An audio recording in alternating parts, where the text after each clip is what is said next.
एक बार की बात है, किसी नगर में एक सेठ रहता था। उसके पास लाखों की संपत्ति थी, बहुत बड़ी हवेली थी, नौकर चाकर थे, फिर भी सेठ को शांति नहीं थी। एक दिन किसी ने उसे बताया कि आमुक नगर में एक साधु रहता है। वह लोगों को ऐसी सिद्धि प्राप्त कर देता है जिससे उन्हें मनचाही चीज मिल जाती है। सेठ उस साधु के पास गया और उसे प्रणाम करके निवेदन किया, महाराज, मेरे पास पैसों की कमी नहीं है, पर फिर भी मेरा मन बहुत अशांत रहता है।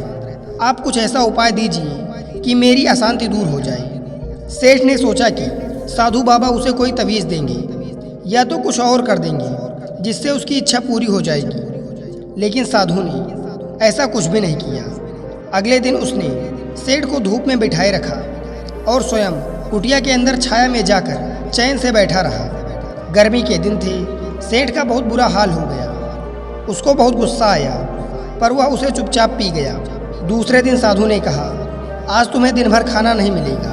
भूख के मारे दिन भर सेठ के पेट में चूहे कूदते रहे, अन्न का एक दाना भी उसके मुंह में नहीं गया। लेकिन उसने देखा कि साधु ने तरह तरह के पकवान उसी के सामने बैठकर बड़े आनंद से खाए।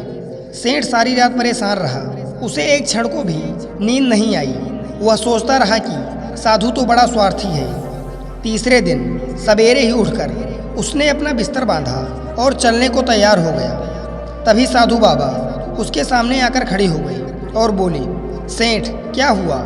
सेठ ने कहा, मैं यहाँ बड़ी आशा लेकर आपके पास आया था, लेकिन मुझे यहाँ कुछ भी नहीं मिला। उल्टा मुझे ऐसी मुसीबतें उठानी पड़ी जो मैंने जीवन में कभी नहीं उठाई। मैं जा रहा हूँ। साधु हंसकर बोली, मैंने तुझे इतना कुछ दिया, पर तूने कुछ भी नहीं लिया। सेठ ने विस्मय भाव से साधु की ओर देखा और बोला, आपने तो मुझे कुछ भी नहीं दिया। साधु ने कहा, सेठ, पहले दिन जब मैंने तुझे धूप में बिठाया और स्वयं छाँव में बैठा रहा, तो इसके जरिए मैंने तुझे बताया कि मेरी छाया तेरे काम नहीं आ सकती। जब मेरी बात तुझे समझ नहीं आई, तो दूसरे दिन मैंने तुझे भूखे रखा और स्वयं खूब अच्छी तरह से खाना खाया। उससे मैंने तुझे समझाया कि मेरे खा लेने से तेरा पेट नहीं भर सकता। सेठ, याद रख, मेरी साधना से तुझे सिद्धि नहीं मिलेगी।